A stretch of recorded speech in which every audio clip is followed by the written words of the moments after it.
এই ছেলেটা মনে মনে বলছে, হ্যাঁ হ্যাঁ, লিট্টি গোল করতে গেলে 2 হাত লাগবে, আর ইয়ার হাতটা ঠোঁটটা এখানটা হাত আছে, ই কেমন করে 2খানটা হাতে গোল করবে দেখি তো।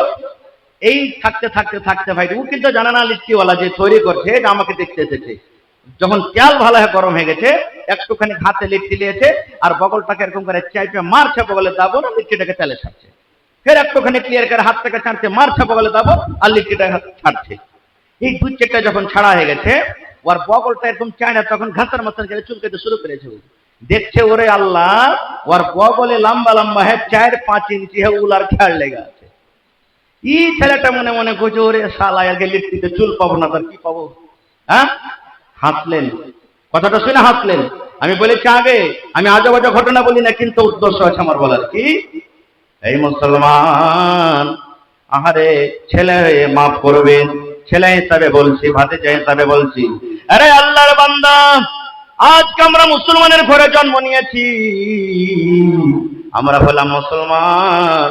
যত আমার নওজওয়ান আছেন, যত আমার ভাইরা আছেন, যদি কাঞ্জি খোলে খোলে খোলে যদি চেক করা যায়, আজকে যদি 500টা মানুষ এখানে থাকেন, আমার মনে হয় 400 মানুষ এমন রয়েছে যার বগলে 4 থেকে 5 ইঞ্চি হয়ে বগলে লেগে আছে। আছে না নেই? মুসলমানের বাচ্চা একবারে গরমের টাইমে সেন্ডে গাঞ্জে গেছে, ফর ফর ফর ফর করে উঠছে মাথার চুলের মতন করে। কেন উড়ে? আহারে আমরা নবীর উম্মত, নবী আমার বলেছেন উম্মত, তুমি 8 দিন 10 দিনে তুমি নখ কাটে লাও, কোনি কাটে লাও। আল্লাহ রাসূল বলেছেন মোজ তুমি ছোট করে নাও, দাড়ি বাড়িয়ে দাও, এটা হলো আমার সুন্নাত। নবী বলেছেন উম্মত রে, তোমার যখন খাতনার টাইম হবে তুমি খাতনা করে নাও, জন্মদিন থেকে নিয়ে 7 বছর 8 বছরকার মাঝে মাঝে তুমি খাতনা করে নাও। তারপরে নবী বলেছেন উম্মত, নর হোক কিংবা নারী হোক, সালামদার গোড়াতে যে চুল হয়, নাভির নিচেতে যে চুল হয়, নবী বলেছেন 40 দিন পার হওয়ার আগে আগে তোমাকে কেটে সাফ করতে হবে, যেন 40 দিন পার না করে 40 দিন পার হওয়ার আগে আগে আপনাকে কেটে সাফ করতে হবে। যদি বলেন মাওলানা, যদি 40 দিন পার হয়ে যায় না কাটি, তাহলে নবীর সাথে মহব্বত ভালোবাসা করা হলো না রে, এটাই হলো নবীর নাফরমানি করা। নবী বলেছেন 40 দিনের আগে আগে তোমাকে কাটতে হবে, 8 দিন 10 দিন 15 দিনে তোমাকে বগল সাফ করতে হবে। আপনি 2 মাস 3 মাস 4 মাস পর্যন্ত বগলে আপনি সাফ করলেন না, ছেড়ে দিলেন, সারাঙ্গার গোড়াতে যে চুল আছে আপনি সাফ করলেন না, এই মুসলমান আপনি কেমন ভাবে বলবেন আমি নবীর উম্মত? আজকে দেখেন কেন আমাদের অবস্থা এরকম, নবীর সাথে মহব্বত ভালোবাসা আমরা ছেড়ে দিয়েছি। আহা হা হা, শুধু নবী নাই, নবীর বিবিরা নবীকে কত ভালোবাসছে না, ওরে সুবহানাল্লাহ। আজ নবীকে আমরা নবী মনে বলি না, নবীর শরীয়তকে আমরা জবে করে দিয়েছি, কিন্তু নবীর স্ত্রীরা নবীকে একটু গাইল দিয়েছে। বেঈমান মুশরিকরা নবীজির গাইলটা সহ্য করতে পারেনি। বলবেন কেমন কথা জি মাওলানা? জি, একটা হাদিস এসেছে, আজকে যেমন আপনাদের সামনে আমি এলাম, আসসালামু আলাইকুম বলেছি না বলিনি? কথা বলেন, বলেছি না বলিনি? আল্লাহ রাসূলের হাদিস, এক মুসলমান আর এক মুসলমানের যে হক রয়েছে তার মধ্যে একটা হলো ইদা লাকিতাহু ফাসাল্লিম আলাইহি, মুসলমানের সাথে তোমার সাক্ষাৎ হলে তুমি সালাম করো। নবীর এটা হাদিস। নবীজি বসে আছেন, নবীজির স্ত্রী মা আয়েশা রাদিয়াল্লাহু তাআলা আনহা বাড়ির ভিতরে পর্দাতে আছেন, আর ইহুদির একটা জামাত এসে নবীকে বলছেন আসসালামু আলাইকুম। কি বলছেন? আসসালামু আলাইকুম। আসসালামু আলাইকুম নয়, আসসালামু আলাইকুম মানে আল্লাহর দয়া, আল্লাহর রহমত তোমার পরে হোক, আল্লাহর সালামতি হোক। আর আসসালামু আলাইকুম বলছেন। সুবহানাল্লাহ। নবী আমার বসে আছেন, আর ইহুদিদের জামাত নবীর কাছে চলে এলেন। এবার নবীকে বলছেন আসসালামু আলাইকুম, আসসালামু আলাইকুম। নবীকে বলে দিলেন ওরে আল্লাহ, যেমন কথাটা শুনলেন, মা আয়েশা রাদিয়াল্লাহু তাআলা আনহা বাড়ির ভেতরে আছেন। ওরে সুবহানাল্লাহ, মা আয়েশা এবার কি উত্তর দিচ্ছেন? ওয়া আলাইকুমুস সালাম ওয়াল লানা। হে ইহুদির জামাত, ইহুদির দল, আমার নবী তো তোরাকে কোনো গালি দেয়নি রে, আমার নবী তোদেরকে কোনো ভাষাতে কথা বলেনি, আমার নবী তো তোরাকে কষ্ট দেওয়ার মতো কোনো কাজ করেনি রে ইহুদি রে, তবে আমার নবীর উপরে কেন বদদুয়া দিলি? আসসালামু আলাইকুম মানে নবী তোমার উপরে মত আসুক, যেন তুমি মরে যাও। আসসালামু আলাইকুম মানে আল্লাহর দয়া, আল্লাহর সালামতি তোমার উপরে হোক। আর আসসালামু আলাইকুম মানে নবী তোমার উপরে মত হোক। এবার মা আয়েশা যখন রেখে গেলেন, এবার নবীজি বলছেন, আয়েশা রে একটু নরম করো, আয়েশা একটু নরম করো, মেজাজটাকে তুমি গরম করিও না। আমি নবী উত্তর দিয়ে দিয়েছি, ওয়া আলাইকুম আমি বলে দিয়েছি, যদি ওরা ভালো মনে আমাকে সালাম দিয়ে থাকে, ভালো জবাব আল্লাহ রাব্বুল আলামিনের পক্ষ থেকে পেয়ে যাবে। আর যদি ওরা বদ নিয়তে সালাম করে থাকে আয়েশা, তাহলে আমি ওয়া আলাইকুম বলে দিয়েছি, ওদের দোয়া ওদের কাছে ঘুরে চলে যাবে। নারে তাকবীর! বলবেন নবীর দোয়া কত তাড়াতাড়ি কবুল হয়, নবীর দোয়া কত তাড়াতাড়ি কবুল হয়। এবং সাহাবায়ে কেরাম নবীর দোয়ার পরে কত বড় বিশ্বাস করতেন। দুটা মাত্র হাদিস বলবো, আমি কথাটা লম্বা করব না, আমি কথাটাকে খাটো করতে চলে এসেছি। দুটা মাত্র হাদিস, একটা নবীর দুয়ার উপরে, নবীর কথার উপরে কত আমল করতেন, কত বিশ্বাস, আর একটা নবীর দোয়া কত তাড়াতাড়ি কবুল হয়। নবীজি আমার একজন খুতবা দিচ্ছেন, আর খুতবার মাধ্যমে একজন সাহাবী মসজিদে ঢুকে বলছেন, কি জানেন, আল্লাহ রাসূল একটু দোয়া করে দেন না, সব ঘাসপাত শুকিয়ে গেল নবীজি, সব ঘাসপাত শুকিয়ে গেল, আসমানের পানি বন্ধ হয়ে গেছে, মেঘ পানি হয়নি, একটু আল্লাহর দরবারে দোয়া করেন, আল্লাহ তাবারক ওয়া তাআলা যেন মেঘ পানি দেয়। নবীজি আমার খুতবার মাধ্যমে নবীজি মিম্বারে দাঁড় হয়ে নবীজি হাত তুলে দিলেন। এখানে হাত তোলার কথা আছে বন্ধুরে। আল্লাহর নবী হাত তুলে দিলেন, পানি চাইলেন। সাহাবায়ে কেরামের দল বলছেন, ওরে আল্লাহ, নবীর দোয়া এত তাড়াতাড়ি কবুল হয়ে গেল, আমরা নামাজের পর বাড়ি যেতে পারি না, এরকম ঝমঝম ঝমঝম ঝমঝম ঝমঝম ঝমঝম করে পানি শুরু হয়ে গেল। কতদিন পানি হলো? নবীজি জুমার দিন এলান দোয়া করলেন, জুমার দিন পানি হলো, শনিবারে পানি হলো, রবিবারে পানি হলো, সোমবারে পানি হলো, মঙ্গলবারে পানি হলো, বুধবারে পানি হলো, বৃহস্পতিবারে পানি হলো, আবার সামনে জুমাতে পানি হয়ে চলে যায়। নবীজি আবার ওই দ্বিতীয় জুমাতে খুতবা দিলেন, খুতবা দিতে আছেন। ওই সাহাবী যে গত জুমাতে বলেছিলেন, কিংবা অন্য সাহাবী আল্লাহ রাসূলকে বললেন, নবী গো আর পানির দরকার নাই গো নবীজি, আপনি যে গত জুমাতে পানির জন্য দোয়া করেছেন গো নবীজি, আল্লাহ রাব্বুল আলামিন এত দয়া করেছেন, আল্লাহর তরফ থেকে এত মেঘ হয়েছে নবী গো, আল্লাহর রাব্বুল আলামিন এত দয়া করেছেন, সব ঘাস ফুলগুলা ডুবে গেল, আমরা মালজালকে কি খাওয়াবো, আর আমরা ঘাস পানি পাই না। আল্লাহর কাছে দোয়া করেন নবীজি, আল্লাহ রাব্বুল আলামিন যেন অন্য এলাকাতে, অন্য জায়গাতে পানি দেয়, কিংবা আল্লাহ পানি বন্ধ করে দেয়, আর আমাদের পানির দরকার নাই। আবার নবীজি দুহাত তুলে আল্লাহকে বলছেন, আল্লাহুম্মা হাওয়াইলানা ওয়ালা আলাইনা, যেমনই নবী দোয়া করলেন, সাথে সাথে পানি হওয়া বন্ধ হয়ে গেল। তাহলে কত তাড়াতাড়ি নবী দোয়া আল্লাহ কবুল করলেন। একটা হাদিস হয়ে গেল। আরেকটা হাদিস, নবীর দোয়ার পরে সাহাবায়ে কেরামের কত বিশ্বাস। আমার কাছে বিশ্বাস কোনটা জানেন? যে কইরবে জ্বরকে পরে বিশ্বাস, নাকি এক পোয়া লাড়ু নিয়ে নেব, তুলসীর পাতা নিয়ে নেব, আগরবাতি নিয়ে নেব, সিন্দুর নিয়ে নেব, আর লিয়ার করে তখন চলে যাব। আর হার যারা কোয়েরবাড়ির মানুষ ভাইকে রেগে যান আপনারা, ইয়ারা সুন্দর করে একটা ভালোভাবে সুন্দর করে দাগ দুঃখ কাইটা, আঁক কাঁক কাইটা, কাইটা খুরপি ঝাড়ু যা আছে লিয়া বসবে, সুরমা দিবে, আর কি বলছে রে লাড়ু দিবে, আর মেয়ের রকম নানা প্রকারের দিবে, আর দিয়া তখন ওই মশানকে ডাকবে, ডাক্তার মশান, কেমন মশান ডাকবে, গীত গায়ে ডাকবে, কেমন গীত? কালো কালো তুলসীর পাতা মাগো, কালো দরিয়ার পানি, কোথায় আছো এতরা ডাকনি, ছাঁচো দরিয়ার পানি মাগো, ছাঁচো দরিয়ার পানি। আয় মুসলমান, এটা আমার কথা নয়, আমার মাওলানা বসে আছেন, জিজ্ঞাসা করবেন। আল্লাহ রাব্বুল আমিন বলেন, আল্লাহর নবীর ওয়াদা, এই মন্ত্র পড়তে পড়তে যদি মত হয়ে যায় ভাই, এই মন্ত্র পড়তে পড়তে, এই ধরনের মন্ত্র পড়তে পড়তে যদি শিরকিয়া মন্ত্র পড়তে পড়তে মত হয়ে যায়, আর যদি তওবা করার সময় না পান, নামাজ পড়তে গেল আল্লাহ রাব্বুল আমিনের জাহান্নামের আগুনে পড়তে হবে। এত বড় শিরক, গুনাহ, এত বড় পাপ। আল্লাহুস সামাদ। আমি যাব না, আমাদের বিশ্বাস পীর বাবার কাছে হবে, আমাদের বিশ্বাস কবিরাজের কাছে হবে, আমাদের বিশ্বাস যারা ঝাড়ফুঁক করবে তার কাছে হবে, কিন্তু এই ছাড়া হবে না।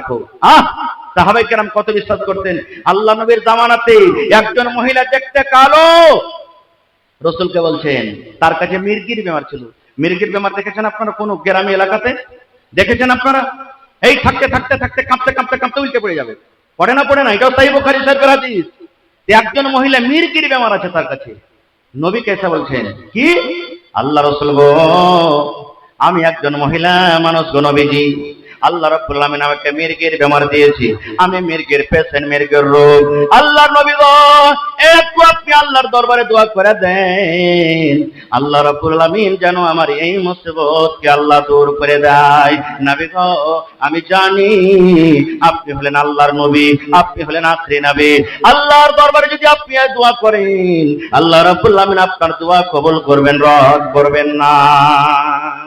কত বড় বিশ্বাস! নবীকে বলছেন, নবীজি একটু দোয়া করেন আপনি আমার জন্য, আল্লাহ যেন আমার রোগটাকে দূর করে দেয়। এই মায়েরা, খালারা, যারা পর্দার আছেন মায়েরা, শুনেন নবীজি কে বলছেন, রে আল্লাহর বান্দি, তুমি আমাকে দোয়া করার জন্য বলেছ রে। আমি নবী, হয়তো দোয়া করলে আল্লাহ তোমাকে ভালো করে দিবি, কিন্তু আল্লাহর বান্দি রে, তোমাকে আমি একটা অফার দিচ্ছি রে আল্লাহর বান্দি, যদি তুমি আমল করো আল্লাহর জান্নাতে চলে যাইবা। কি অফার? নবী আমার বললেন, আল্লাহর বান্দি, আল্লাহ রাব্বুল আলামিন তোমাকে মির্গির রোগ দিয়েছে, তোমার কাছে মির্গের বেমার আছে, যদি এই বেমারির হালাতে তুমি সবর করো, তুমি যদি ধৈর্য ধরো, সবর করো, আল্লাহ রাব্বুল আলামিন সবর করার কারণে তোমাকে কিয়ামতের দিন জান্নাত ঘোষণা করে দিবেন, তুমি জান্নাতের ভিতরে যাবে। আল্লাহর বান্দি রে, সবর করে তুমি আল্লাহর জান্নাতে যেতে চাও, কিংবা আমি নবী দোয়া করব, হয়তো তুমি ভালো হয়ে যাবে, তুমি ভালো হইতে চাও, বলো কোনটা তুমি চাও?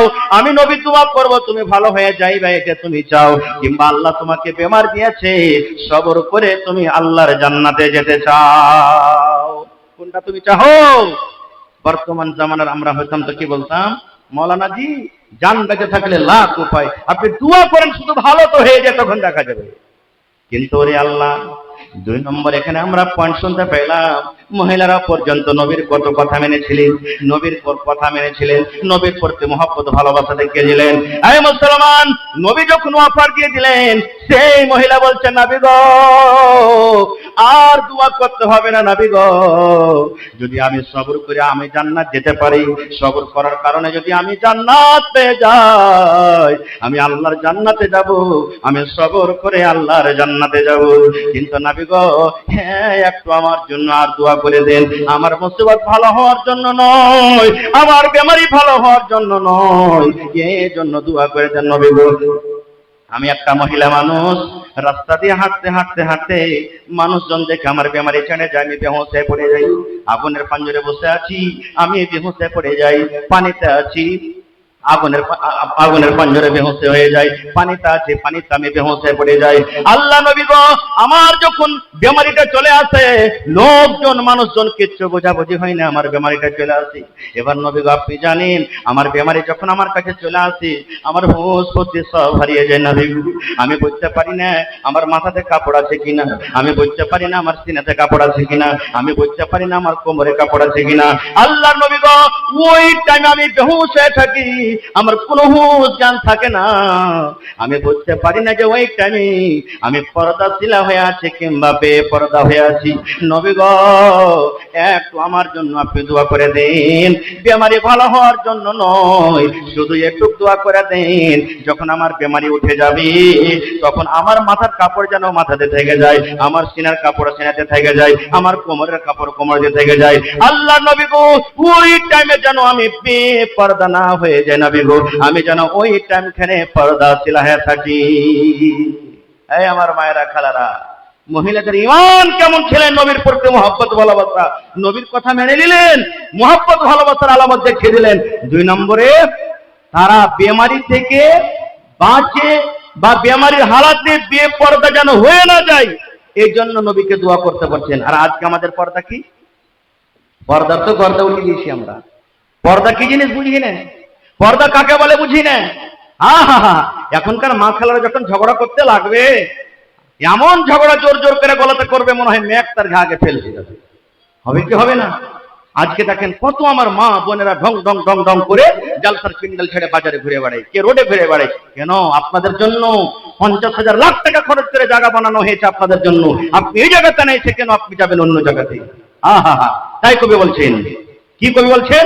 সুবহানাল্লাহ। अब तो हमारी माँ बहनों के इतने बड़े हैं चाल, बेपर्दा बाजार करेगी खोल के अपना बाल, गहना जेवर गहना जेवर बेच बेच के जाए सिनेमा हॉल। बताओ बताओ कितने बुरी है चाल, ऊंचे हिल की चप्पल पहने आधे बदन का कुर्ता, स्नो पाउडर लिपस्टिक लगाए नाखूनों में तो अलता। এমন উঁচা উঁচা চাপ্পাল কিনবে রে ভাই আর বহেনেরা, একটু পিছু থেকে খালি উজট লেগে যেত, মুখের পরে পরে দাঁত সব ভেঙে গেছে, চিন্তা না? নতুন নতুন কাপড় পিন্ধে এসেছে, বিয়েকে দেখাতে যাবে, অন্য অন্য লোককে দেওয়ারকে দেখাবে, কিন্তু যেই পুরুষ কষ্ট করে 1000-2000 টাকা দামের কাপড় কিনে দিয়েছে, ওর সামনে ওই ছিঁড়া পাঠা কাপড় গালা পিন্ধে থাকবে, মেকআপ করে অপর পুরুষকে দেখাবে, কিন্তু যখন স্বামীর পঞ্জরে রাত কাটাবে তখন ওই কাদা মেখে গোবর মেখে যেমন দুর্গন্ধ করে ওরকম ভাবে রাত কাটাবে। সুবহানাল্লাহ। ব্লাউজ পিনছে, আহা হা, আমি আমার বিহারি মেয়ে ছেলেরাকে ধন্যবাদ জানাই যে ওরা তো আপনার ব্লাউজ পিনছে, আমরা যেমন ভাইরা শার্ট পিনছে এখান থেকে ওরকম ভাবে ওরা পিনছে। আর মা খালারা এমন ভাবে ব্লাউজ পিনছে, একটু হাতটা উঁচা করার জন্য যদি খেলে একটা গা হাত শার্ট করে যে মনে হয় গলাতে বংশী লাগায় ফাঁস লেগে যাবে, এরকম তো পর্দা। কবি বলছেন ऊंचे हिल की चप्पल पहने आधे बदन का कुर्ता, स्नो पाउडर लिपस्टिक लगाए नाखूनों में तो अलता। ऐसे औरत मर्दों को, अरे ऐसे औरत मर्दों को अपने करती है कंगाल। बताओ बताओ कितनी बुरी है चाल। नारे तकबीर। আরে একটা হাদিস বলবো 2 মিনিটে, তারপরে ইনশাআল্লাহ আমি এই রাস্তাটাকে আমি ব্রেক করবো পেছনের জন্য। কি হাদিস? সাহাবায়ে কেরাম নবীর সাথে কত মহব্বত করতেন। নবীজি একদিন সাহাবীদেরকে বলছেন, ও আমার সাহাবীরা তোমরা দান করো, সাদকা করো, খয়রাত করো। সাহাবায়ে কেরাম নিজে নিজের বাড়িতে চলে গেলেন দান আনার জন্য। সব সাহাবীর কথা বলবো না, একটা সাহাবী যার নাম হলো হযরত উমর রাদিয়াল্লাহু তাআলা আনহু, সেই উমর মনে মনে বলছেন আবু বকরকে দান করে জীবনে জিততে পারেনি, আজকে দান করে আবু বকরকে জিতবো। পাল্লা পাল্লি শুরু করে দিলেন, চলে গেলেন বাড়িতে, মালকে দুভাগ করলেন। কে? হযরত উমর ফারুক রাদিয়াল্লাহু তাআলা আনহু। মালকে দুভাগ করে এক ভাগ আল্লাহ নবীর সামনে হাজির করে দিলেন, আর এক ভাগ বাড়িতে রাখলেন। আব্দুর রহমান বিন আওফ চলে গেলেন, উসমান গনি চলে গেলেন, সব সাহাবী নিজে নিজের যে যা পারলেন হাজির করে দিলেন। এবারে শেষের বেলাতে হযরত আবু বকর রাদিয়াল্লাহু তাআলা আনহু বাড়িতে গেলেন। বাড়িতে যাওয়ার পর ভালোবাসা বিবিকে বলছেন, বিবি নবী আমার দান করতে বলেছেন রে বিবি, দান করতে হবে। আয় আমার ভালোবাসা বিবি, উমরকে আমি দেখলাম ওরে আল্লাহ মালকে 2 ভাগ করার পর এক ভাগ নবীর সামনে হাজির করে দিয়েছে। বিবি আমি আব্দুর রহমানকে দেখলাম 1000 কিলো খাজর দিয়ে দিয়েছি, উসমানকে আমি দেখলাম ওট দিয়েছে, ঘোড়া দিয়েছি, সোনার টাকা দিয়েছে, চাঁদের টাকা দিয়েছি। বিবি রে আমার দেওয়ার মতন বাড়িতে কি আছে তুমি বলো তো? ওরে আল্লাহ, হযরত আবু বকর রাদিয়াল্লাহু তাআলা আনহু কত গরীব সাহাবী ছিলেন। এবারে বিবি বলছেন, স্বামী গো দেওয়ার মতন বাড়িতে কিছু নাই, একটা মতন মাত্র যাও কিংবা যাওয়ের আটা আছে। এই যে আমরা ফেতরাতে একটা 2.5 কিলো, 3.5 কিলো, 3 কিলো যেটা নাপ আছে, এই নাপটা বরাবর একটা যাও কিংবা যাওয়ের আটা আছেন স্বামী গো।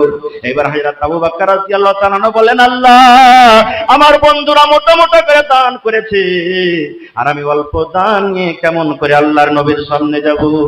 একটা চাদর গায়ে দিয়ে নিলেন, আর সুন্দর করে এরকম ভাবে বুকে জড়িয়ে ধরে দিলেন। হাঁটতে হাঁটতে গিয়ে ভেরিতে ঢেলে দিলেন, যেখানে বাইতুল মাল রাখা আছে, যেখানে দানের মাল রাখা আছে রেখে দিলেন। এবার নবীজি সাহাবায়ে কেরামকে জিজ্ঞাসা করছেন, উমর তুমি কি দিয়েছো? এই আব্দুর রহমান তুমি কি দিয়েছো? এই উসমান তুমি কি দিয়েছো? এই করতে করতে উমর বলছেন, নবীজি আমি আপনার সাহাবী, আমি মালকে 2 ভাগ করেছি নবী গো। 1 ভাগ মাল নিজের ছেলে মেয়ের জন্য বাড়িতে রেখেছি, আর 1 ভাগ মাল আপনার সামনে হাজির করে দিয়েছি। এবার নবীজি আবু বকরকে বলেন, আবু বকর তুমি কি দিয়েছো বাবা রে? তুমি কি আজকে এনেছো? হযরত আবু বকর রাদিয়াল্লাহু তাআলা আনহু বললেন, আল্লাহ নবী গো আমি আল্লাহ এবং আল্লাহ রাসূলের মহব্বত, আল্লাহ এবং আল্লাহ রাসূলের ভালোবাসাকে বাড়িতে রেখে যা ছিল আমার বাড়িতে সব কোটা নিয়ে এসে আপনার সামনে আমি হাজির করে দিয়েছি। আমার বাড়িতে শুধু আল্লাহ এবং আল্লাহ রাসূলের মহব্বত বাড়িতে আছে, তারপরে আমার যা ছিল সব কোটা আমি হাজির করে দিয়েছি। এইবারে ওমর রাদিয়াল্লাহু তাআলা আনহু বলছেন, আল্লাহ জি আজ তো আমি আবু বকরকে দান করে জিততে পারলাম না। নারে তাকবীর। হয়নি, হবে না, হতে পারে না। আমার নবীর সাথে কারো তুলনা, হয়নি, হবে না, হতে পারে না। আমার নবীর সাথে কারো তুলনা, হায়রে তুলনা তো দূরের কথা, ছায়াও মিলে না। হয়নি, হবে না, হতে পারে না। আমার নবীর সাথে কারো তুলনা। ইউসুফকে দেখে যারা আঙ্গুল কেটেছে, তারা কি আমার নবীর রূপ দেখেছে? ইউসুফকে দেখে যারা আঙ্গুল কেটেছে, তারা কি আমার নবীর রূপ দেখেছে? আরে দেখতো যদি কেটে দিত, আরে দেখতো যদি কেটে দিত কলিজা খানা। হয়নি, হবে না, হতে পারে না। আমার নবীর সাথে কারো তুলনা, হয়নি, হবে না, হতে পারে না। আমার নবীর সাথে কারো তুলনা। যার শানে আল্লাহ তাআলা করলেন ঘোষণা, খোলকে আজিম আমার শাহে মদিনা। যার শানে আল্লাহ তাআলা করলেন ঘোষণা, খোলকে আজিম আমার শাহে মদিনা। মুসলমানে নবী ছাড়া কিছুই মানে না, মুমিনে কোরআন ছাড়া কিছুই বোঝে না। হয়নি, হবে না, হতে পারে না। আমার নবীর সাথে কারো তুলনা, হয়নি, হবে না, হতে পারে না। আমার নবীর সাথে কারো তুলনা। নারে তাকবীর। ভাই মুসলমান, আমার উদ্দেশ্য দুটা, একটা আপনাদেরকে কিছু দিব, আর দ্বিতীয় উদ্দেশ্য আপনাদের কাছ থেকে কিছু নিব। আশা ছিল এই বিষয় নিয়ে আরো কিছু করে আলোচনা করব, কিন্তু সময় খুব কম। তাই আমি আপনাদেরকে বলি, আমরা হলাম শেষ নবীর উম্মত। যে নবী আমার আপনার জন্য কিয়ামতের দিন ফুলসিরাতের কিনারাতে বলবে আল্লাহুম্মা সাল্লিম, আল্লাহুম্মা সাল্লিম, আল্লাহ ইয়া উম্মতি, আল্লাহ আমার উম্মতি, আমার আপনার জন্য কানবেন, সেই নবীর উম্মত। আর নবীকে আমরা অতক্ষণ চিনতে পারবো না, নবীর সাথে আমরা অতক্ষণ ভালোবাসা মহব্বত করতে পারবো না, যতক্ষণ নবীর ব্যাপারে আমরা জানবো, পড়বো না, করবো, তখন জানতে পারবো না। আর সেই শিক্ষা, সেই পড়া কখন আমরা কোথায় পাবো? এই ধরনের মাদ্রাসাতে পাবো।